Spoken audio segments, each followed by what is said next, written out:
Hello all you magical folk, welcome back to my channel. I hope you're all keeping safe and well. So today's video, with spooky season fast approaching, I thought it'd be quite fun to do something a little bit different and tell you a spooky story, or a ghost story. Not really spooky, more of a ghost story. Many of you may not believe this story to be true. It is a very true story to me. It felt very real for me. Whether or not you choose to believe that is completely up to you. It's absolutely fine. I won't be offended if you think that I am talking complete and utter nonsense, but it's something that brought me a lot of comfort at the time. And yeah, I have a lovely little sort of memory of this. And yeah, I just thought I would share it with you guys and yeah, see what you guys think.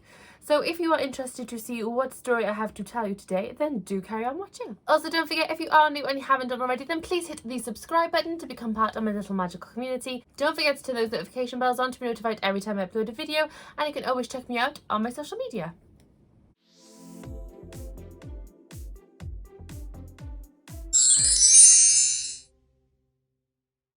Okay, so this story is actually a little bit old now. This happened to me approximately 6 years ago. I owned a beautiful and wonderful and just the most amazing Chihuahua that I've ever come across in my life. I've owned a lot of Chihuahuas since this one, and none of them have quite held up. They all very much loved pets, don't get me wrong. It's not as if I don't like take care of my pets or love them the same, but this boy just touched my heart in ways that no other dog has done ever since, and he holds a very special place in my heart, and I miss him just as much today as the day that I lost him. He was maybe five and a half years old when I lost him. He actually went in for a routine operation at our vets. He went to have his bits cut off, shall we say. He was becoming a little bit randy. We had just bought a second Chihuahua. We had bought a girl, and Tyler, who was my Chihuahua, I didn't give you his name, did I? That probably would help. So yeah, Tyler was my Chihuahua, and he hadn't been fixed. So we bought this little girl dog, and he instantly became a little bit randy around her, and we didn't want any puppies at the time. Lola, who was the puppy, or the new dog that we bought, she wasn't a puppy actually. She was a couple years old, if I remember rightly, when we got her. But she wasn't to be bred from. There was no way that this was going to be a good idea to have puppies from these two dogs. So we decided that the best solution would be to get Tyler fixed. Now, that is a decision that will forever haunt me because it didn't turn out well. So he went for his operation. The vets called me afterwards saying that Tyler was fine, he was starting to come around, and that I'd be able to pick him up in about an hour or so. So I was like, great, no problem. I went down to pick Tyler up, and now Tyler was always a very placid dog, didn't really make too much noise. He was like a very old man in a younger Chihuahua's body. He just kind of plodded around. He came for a bit of a cuddle, then he'd wander off and go sit somewhere. He'd have a little bit of a play with my husband every so often, but he wasn't really a overly playful dog. He was more of a lap dog, and especially with me, he absolutely adored being around me. And I was, a couple months prior to this, I was pregnant with my middle son.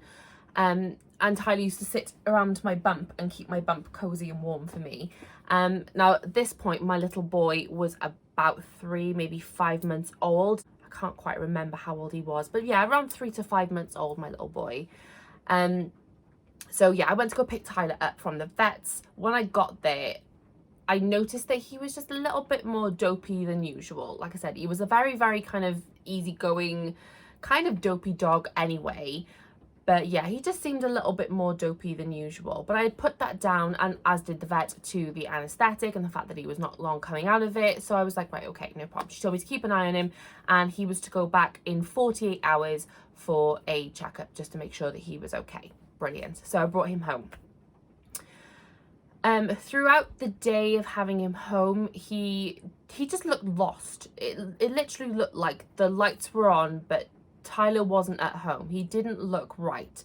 But again, I put it down to the anaesthetic and the operation, and just kept my eye on him. we let him out. It was just before bedtime. We let him out for a wee at the back garden, as we always did. And when we went to call him back in, there was no response. And we were like, where's he gone? And our back garden back then was an absolute ginormous back garden. It was like a field. It was huge. And it was dark. And I couldn't see past the patio part of my garden. But I knew Tyler was out there. So I called him a couple times. No response. No, like, jingle from his collar. So I was thinking, oh my gosh, is he okay? You know, what's going on? So I got my torch out and I was looking for him in the garden. And where I'd found him, he was sat up against the wall of the house. So like the door for the back garden was here, for example. And then he was sat just this way down the wall, just up against the wall. He was just sat there. So I was like, what are you doing? Come on, pal, come on in the house. Made a bit of a fuss of him, and he kind of begrudgingly slowly walked into the house. So I was like, right, okay, well, at least he's in, he's okay. Phew. So the next morning, I got up, Tyler was fine. Again, still very dopey, still very loopy-loo. Lights are on, but nobody's at home. So I was a little bit concerned, but I thought, right, let me get my daughter to school, let me sort the baby out, and then I'll see what he's like, and I'll ring the vets. So I started getting my kids ready to take my daughter to school, and it was at that point that I noticed Tyler kind of just wandered into the room. So I gave him a little bit of a rub on the head, told him I loved him, asked him if he was okay, gave him a little bit of a squishy face, and he just sort of sat by the radiator that was beside me. So I was really worried at this point. I knew that this couldn't be just the anesthetic. He just wasn't quite right. So I looked away from him to sort out my son, my baby, and when I looked back at Tyler, he was having a full-blown fit. And it was the scariest moment of my life. For a dog that meant so much to me, to see him all of a sudden just convulsing, and he had lost control of his bladder. And yeah, it was just awful. So I knocked on my next door neighbours, who at the time I was very grateful. She was one of my best friends. So I knocked her door and said, can you watch the kids? I've got to take this dog to my vet. So she was like, yeah, I've got the kids. You go. So I swept Tyler up in a blanket because he had lost control of his bladder, his bowels, all things at this point. So I scooped him up into a towel, I got him in the car, and I headed like a wild person towards the vets. And I'm on the phone to the vets as we were going. I had hands-free, so I wasn't driving with my hands like held phone. It was on the hands-free set. Called the vet and told them that we were on our way, that he was having a fit, and that I was scared and that I wanted them to sort my dog out. And I've got him in the passenger seat beside me, and I'm stroking him the entire way while driving. Yeah, it was just awful. And it was at that point that I looked over at Tyler, and we were sat at traffic lights. And I remember I was probably about 3 minutes away from the vets. And I looked over at him, and I literally saw, sorry, I'm getting emotional. Oh my God. This wasn't what this was supposed to be, this film. Oh my God. Yeah, so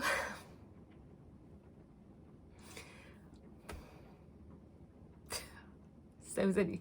This happened nearly 7 years ago now. This is really silly. But I looked down at Tyler, and I literally saw the light leave his eyes. And I just lost it. I lost all control of myself. I just didn't know what to do. I just kept thinking, if I get to the vet, maybe, just maybe, they can do something and they can give me back my dog. So yeah, I got there. Oh, excuse me.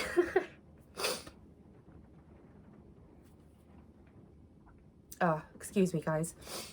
Yeah, so I got him into the vets. They took him away from me, and they did all they could, but sadly Tyler did pass away, and it was in that moment that I literally saw him go, and it obviously devastated me. Like I said, this happened nearly 7 years ago now, and I'm so emotional even still.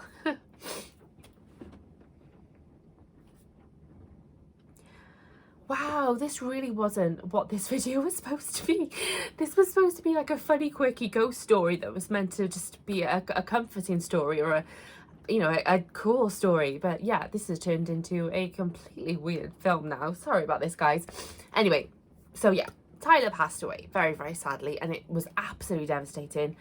The whole family was gutted. Even as far as my parents and my grandparents were concerned, they were all just as gutted as I were, because everyone that came to my home and that was around Tyler knew what kind of dog he was. the most lovable dog you could ever come across. Really, really gorgeous boy. So yeah, we were all gutted. But yeah, it was a good few months later, and I was missing him so much, and sadly we didn't keep Lola. We decided that Lola was probably best going, because of the state I was in at the time. I just wasn't in the right frame of mind to look after Lola. So we ended up rehoming her to a really, really lovely girl, a super, super beautiful girl. In fact, I even have had contact with her quite recently as well, actually, with photos of Lola and seeing what she's kind of getting up to. So she's very much looked after at the moment, very, very loved. So yeah, we gave Lola up, but I was really, really missing that companionship that I had with Tyler. And I was feeling very, very sorry for myself. And I went to bed that night just really, really low, really, really missing him. And yeah, it wasn't a very nice evening. So I went to bed anyway. And it was in that moment, just before, you kind of feel it some nights, where you're in between sleep and consciousness. You're kind of in that sort of lulled period. And I was in bed, it was pitch black, I had my door closed, and Tyler was the only dog that we'd ever, and to this day, ever let sleep on the bed with us. My husband didn't particularly like it even when Tyler did it, but I loved him so much, I wanted him close to me all the time. So yeah, Tyler did sleep at the very foot of our bed, and normally in between my legs. So yeah, like I said, it was in that kind of period where I was in between sleep and awake, and I heard the door creak open ever so slowly and softly, and I was like, didn't really pay too much attention to it because I was kind of in that like period.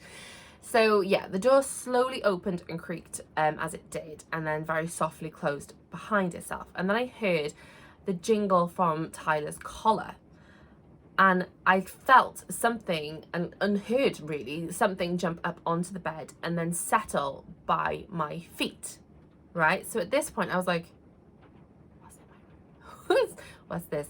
So again, still very much in sort of the lulls of sleep, I sat myself up and I looked towards the bottom of the bed to see if there was anything there. Well, there wasn't. There was nothing there. It was still very, very dark, so I couldn't see much anyway, but I could see that there wasn't anything there. And I did have a little feel as well, and there was nothing at the bottom of the bed, and it was literally by my feet, like in between my legs. But I did feel a really, really lovely warmth by my feet. When Tyler always kept my feet nice and toasty warm when I was in bed. So it was, to me, it felt like Tyler knew that I was down, knew that I was missing him, and it just came to comfort me that one last time, because I've never felt it since. I've never had anything like this happen since that night. But I think that he just kind of knew in that moment that I was really, really missing him, that I needed a cuddle, that I needed my boy. And yeah, I think that he came to see me that night because he knew how low I was feeling. So yeah, that is my ghost story. Like I said, believe me if you want to, don't believe me if you don't. I know it's a bit of a weird story, and it kind of took a weird turn in the middle there. So it didn't mean that to happen. That was not where that story was supposed to go, but never mind. I do get emotional thinking about Tyler even now. But yeah, that was my ghosty story, I suppose. So yeah, what do you think? Have you guys had any similar experiences? Have you guys been visited by anyone, be it a dog or another loved pet or a family member, anyone that you knew? I would love to hear some ghost stories, because that's the only one that I have personally. And I don't always believe ghost stories. Like, you see these like videos of people going through like haunted houses, and you see things moving and like doors opening and closing and making banging noises and moaning noises and all these kind of things. And I don't always believe them. But I don't not believe that there may be visitors from the other side, shall we say? Because, you know, our souls have got to go somewhere, I suppose. And yeah, I think it brings comfort to some people at some points in their lives to know that maybe their loved ones are still around in some way, shape or form. So yeah, if you have any ghost stories, then do let me know in the comments down below. I'd love to check them out. And if you did enjoy this video, then please give it a magical thumbs up for me so that I know that you're enjoying my content. Don't forget as well, if you haven't done already, I'm just going to use the wrong end of my wand, to click the subscribe button to become part of my little magical community. And don't forget to turn those notification bells on to be notified every time I upload a video. And I will see you very soon in the next one. Bye, you guys.